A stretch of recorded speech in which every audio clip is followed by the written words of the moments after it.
Welcome to the Japan Game Junk podcast. I'm so happy and thankful that you're here. Hello and welcome back to Japan Game Junk, the podcast. As far as I know, the very first podcast ever made. Any other podcast you hear probably started after this one, I'm sure. Anyway, so today I want to talk a little bit about happy little new place. This is now one of the closest hard-off stores to me personally. This is the newly opened store in Toride city of Ibaraki, south part of Ibaraki, very close to Chiba and Tokyo. This is a fine place, brand new, smells like newly cut wood inside.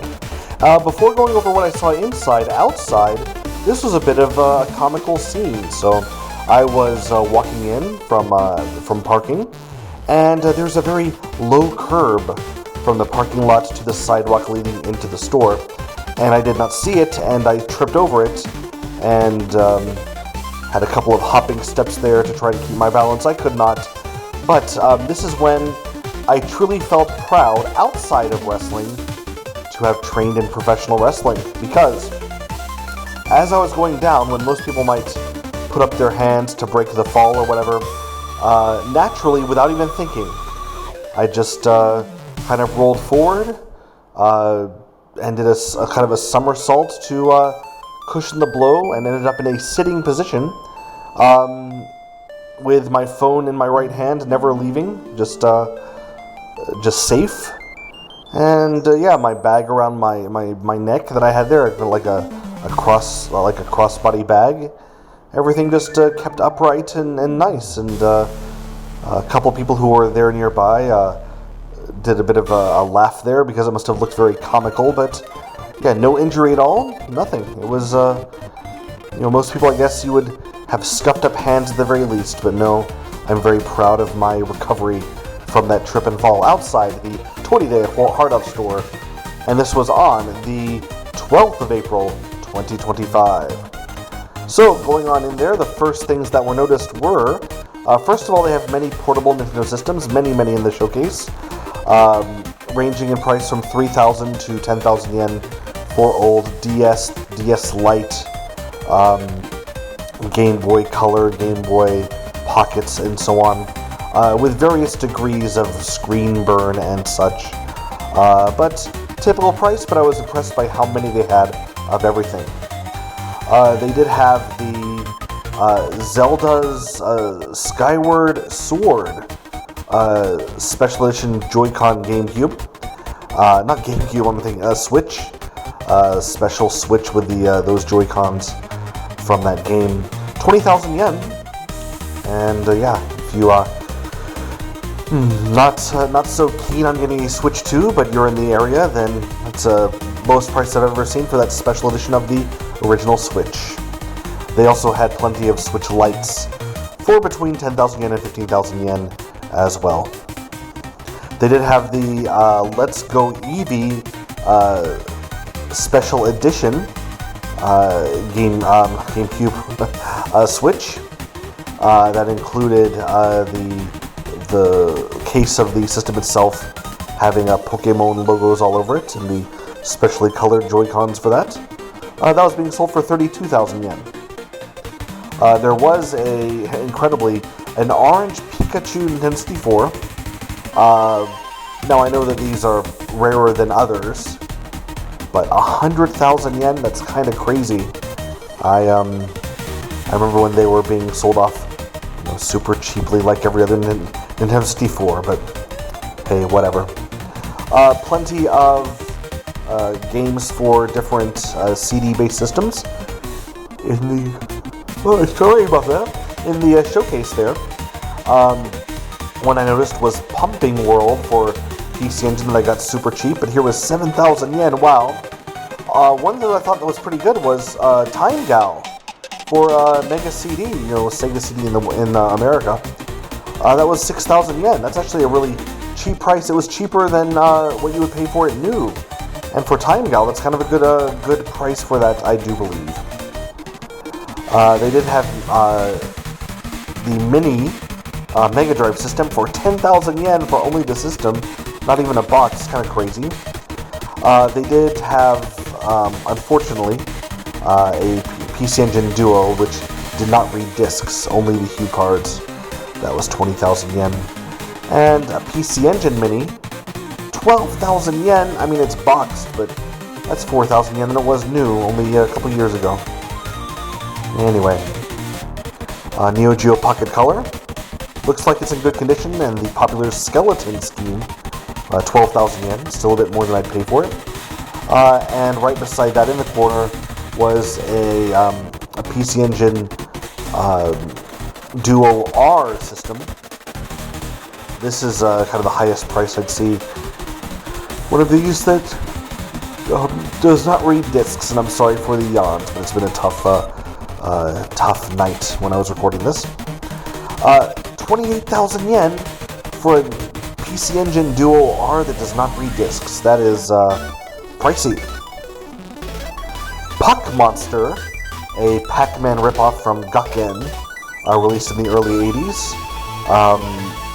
It's like how do I put it? Like an LSI game, similar. Like it's made up of phosphors on like it's like how do I put it? Like a digital watch, like the segments. That's how they made up the maze and the characters in this. Anyway, rare item, just to have it, then it'll cost you 4,000 yen. A couple of MSX machines were here. One was your typical high-priced Sony MSX. One though that I thought was actually pretty nice was a Hitachi H1 personal computer. This is an MSX with huge honking body. I mean, this thing was massive and heavy, including huge fans on it, 2 cartridge ports, twice the memory of a typical MSX, and a great keyboard. If I didn't already have an MSX and I was looking to buy one, this might be one I would consider. Very nice.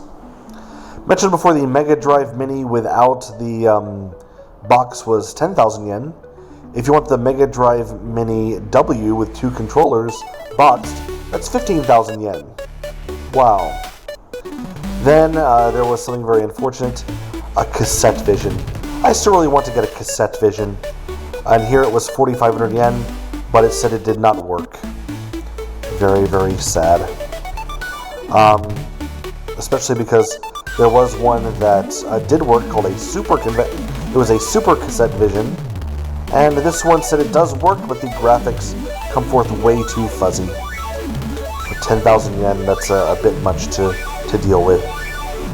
The TV Jack 2500 game from Bandai, basically a Pong console, 4,000 yen boxed. The Quick Shot PC joystick. It's a great one, actually. A really, really good quality joystick, but you need to have a game port on your computer, and that's 3,000 yen. But boxed. A Tare Panda Special Edition Original Wonder Swan, which is black and white, but boxed, and with everything in the box, was 8,000 yen. A little bit on the cheaper side. And then there was an emulation machine, Odroid, the Odroid Go Super, and this one would looks like it would be a very good price at 5,000 yen, but the screen was all cracked up in two places. That's sad. Might as well get the barcode battler system that was behind it, which was working perfectly for 2,000 yen.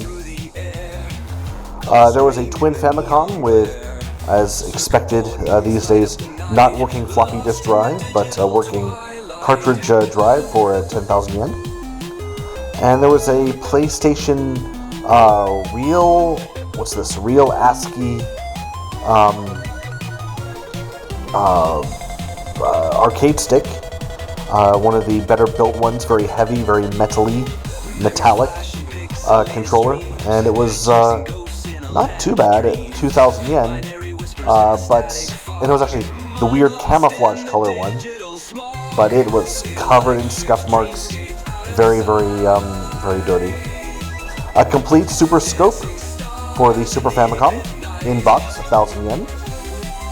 And they had also a gaming PC there.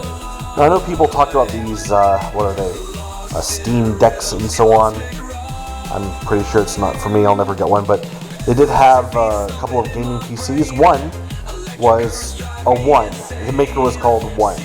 A One XRB10. Looks very switchy, but it's a very high-powered computer with tons of RAM, tons of good processor power, and a really great, better than HD screen with Windows 11 installed on it.